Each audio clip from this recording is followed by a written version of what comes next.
हाँ तो बेटा आज के टॉपिक पे अपन पढ़ेंगे वाटर का फोटोलाइसिस। या तो आप इसको वाटर का फोटोलाइसिस बोल सकते हो या आप इसको वाटर का फोटो ऑक्सीडेशन बोल सकते हो। कुल मिला के बात है फोटोलाइसिस ऑफ वाटर में हो क्या रहा है।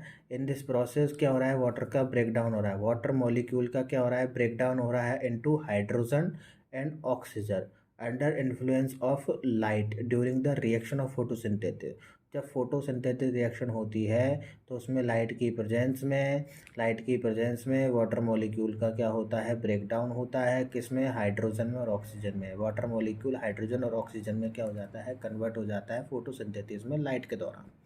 यही होता है। इसको फोटो ऑक्सीडेशन ऑफ वाटर भी बोल सकते हैं अपन। जैसे कि वाटर मॉलिक्यूल है ये जैसे कि वाटर मॉलिक्यूल है, हाइड्रोजन में और ऑक्सीजन कन्वर्ट हो गया विद 4 इलेक्ट्रॉन। ठीक है, ऐसे ही होता है। अब फोटोलाइसिस में क्या होता है कि फोटोलाइसिस प्रोसेस सनलाइट की प्रेजेंस में होती है। ये तो अपन को पता है कि सनलाइट की प्रेजेंस में हो रही है, इसमें कोई दिक्कत वाली बात नहीं है। तो सनलाइट एनर्जी की प्रेजेंस में ये रिएक्शन हो रही है, इसमें H2 मॉलिक्यूल कन्वर्ट हो रहा है।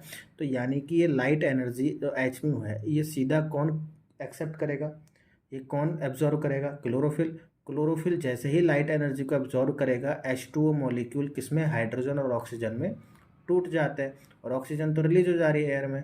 और इसी क्लोरोफिल में जब ये प्रोसेस चल रही होती है, हाइड्रोजन का फोटोलाइसिस हो रहा होता है, यहीं पर एडीपी और इनऑर्गेनिक फॉस्फेट किस में चेंज हो जा रहे हैं, एटीपी में चेंज हो जा रहे हैं। तो ये है आपका photolysis, water photolysis. Water photolysis के साथ में मैग्नो प्रोटीन क्या रहती है, एसोसिएटेड रहती है। बहुत इंपॉर्टेंट चीज़ है, ध्यान रखना। मैग्नो प्रोटीन क्या रहती है, एसोसिएट रहती है। और मैग्नो प्रोटीन क्या क्या कंटेंट करती है, ये कंटेंट करती है Mn+2 और Cl-। इसको क्या करती है, एज अ को फैक्टर क्या करती है मैग्नो प्रोटीन, वाटर फोटोलाइसिस के साथ क्या रहती है, एसोसिएट रहती है। ठीक है, अब होता क्या है एक्चुअली में अब होता क्या है एक्चुअली में कि जब क्लोरोफिल जो होता है ना आपका, जब एक इलेक्ट्रॉन को क्या कर देता है, लेफ्ट कर देता है। क्लोरोफिल अपने एक इलेक्ट्रॉन को क्या कर देता है, लेफ्ट कर देता है। अब जैसे ही क्लोरोफिल से एक इलेक्ट्रॉन निकलेगा तो वहाँ पर क्या हो जाएगा, एक होल। उस होल में आकर के कौन अटैच होगा, ऑक्सीडाइज्ड वाटर। कौन, ऑक्सीडाइज्ड वाटर, यानी कि H2O क्या होगा, वहाँ पर आकर के अटैच होगा। और वहाँ पर ऑक्सीडाइज्ड वाटर या H2O का क्या हो जाएगी, स्प्लिटिंग हो जाएगी। या ऑक्सीडाइज्ड वाटर क्या हो जाएगा, स्प्लिट हो जाएगा।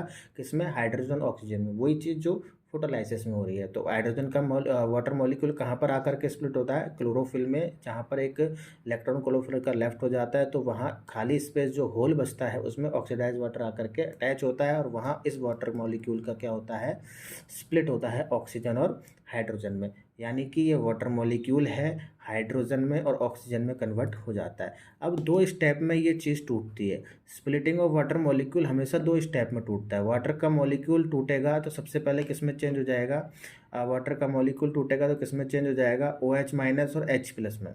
OH- और H+ में क्या हो जाता है, चेंज हो जाता है। ये OH- जो होता है वो इलेक्ट्रॉन की प्रेजेंस में ऑक्सीजन और H2 में क्या हो जाता है, कन्वर्ट हो जाता है। अब ये वैलेंसीज आपको पूरी करनी आनी चाहिए। वैलेंसीज 4 लग रहा है या 4 लग रहा है, 4 लग रहा है, ये केमिकल रिएक्शन को बैलेंस किया है तो ये आपको आनी चाहिए। ठीक है, और ये जो इलेक्ट्रॉन होते हैं वो PS सेकंड में भेज दिए, PS2 में भेज दिया जाता है।